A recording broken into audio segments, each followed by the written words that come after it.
जनकपुर की यात्रा के प्रथम चरण में ही रामचरण की रच का चमत्कार देखने को मिला। मार्ग में पड़ा एक आश्रम, जहाँ न कोई मानव, न जीव जंतु, न फल मूल, न जल दिखाई दी, तो केवल एक निष्प्राण शिला। रघुवर ने गुरुवर की ओर जिज्ञासा भरी दृष्टि से देखा तो विश्वामित्र जी ने स्थान और शिला दोनों के विषय में बताते हुए कहा, यह जन विहीन आश्रम तब करते थे किसी समय यहाँ ऋषि गौतम। शिला तुम्हारे आगमन से अवगत है, इसीलिए युगों से प्रतीक्षारत है। विश्वामित्र जी राम जी को शिला की व्यथा और मूल कथा बताने लगे।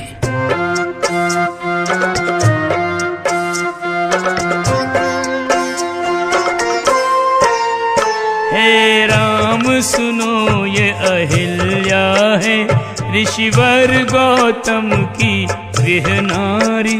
नीरव निश्चल निष्प्राण पड़ी, पति से श्रापित हो बेचारी। धर के गौतम का रूप अहिल्या से किया इंद्र ने छल भारी। तुम रखो शिला पर पद पंकज, है जिनकी धूल चमत्कारी। राम जी बाणों से प्राण देने वाले तथा चरण रज से प्राण देने वाले हैं। जन्मों के संचित पुण्य से संजोग यह अद्भुत मिला। श्री राम प्रभु की चरण रज से तर गई श्रापित शिला। वरदान बन गया पति से पाया श्राप, आज उसके लिए जप तप से जो दुर्लभ हैं उन रघुनाथ के दर्शन किए। जप तप से जो दुर्लभ हैं उन रघुनाथ के दर्शन किए। वही अभिनव सौंदर्य, वही दिव्य सुवर्ण अनूप। मात अहिल्या पा गई प्रभु से मूल स्वरूप। दिया आशीर्वाद अहिल्या ने, हे राम तुम्हें वो शीघ्र मिले, जिसके संग प्रीति पुरानी है।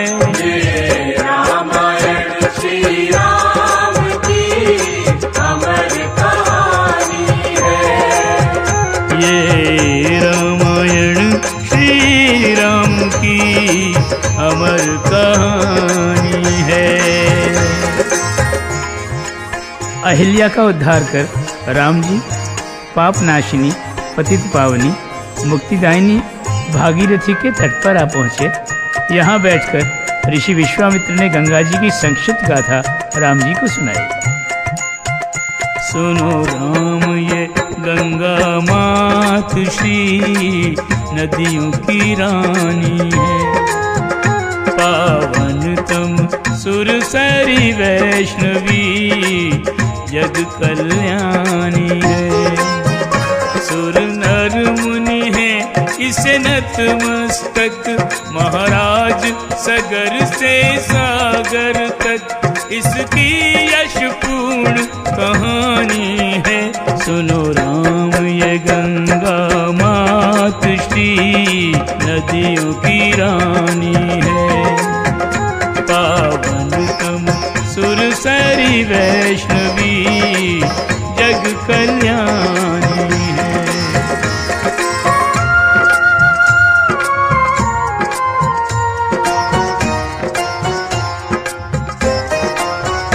दिग्विजय का ध्यान सगर के मन जब आया, तब अश्वमेध का भारी यज्ञ कराया।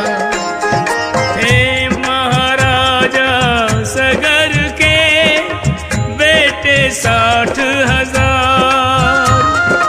अश्वमेध का अश्वले चल दिए राजकुमार।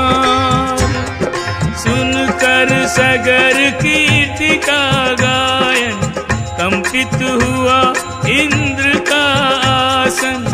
ईर्षावश वह अश्रु चुरा कर बांधाया पाताल में जाकर। तप करते जहाँ कपिल मुनि, नैन मूंद धर ध्यान। अश्व खोजते सगर की, वहाँ पहुंची संतान।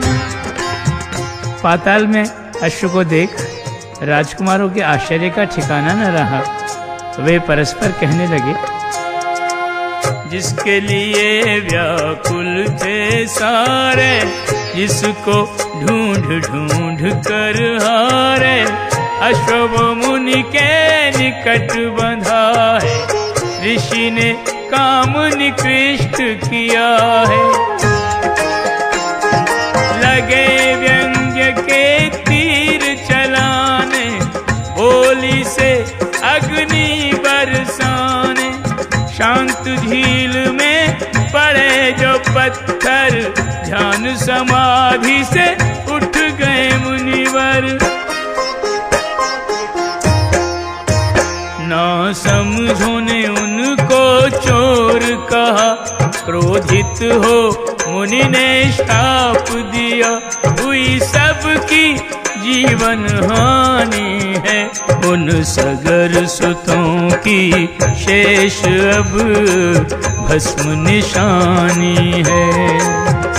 और मुक्ति हेतु आकाश से गंगा लानी है।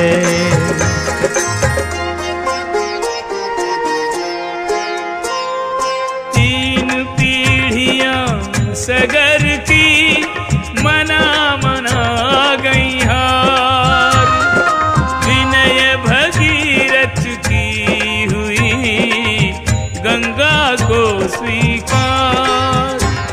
गंगा बोली, भगीरथ, मेरे प्रलयंकारी वेग को संभालने की क्षमता एकमात्र शिव शंकर में है, तुम उन्हें मनाओ।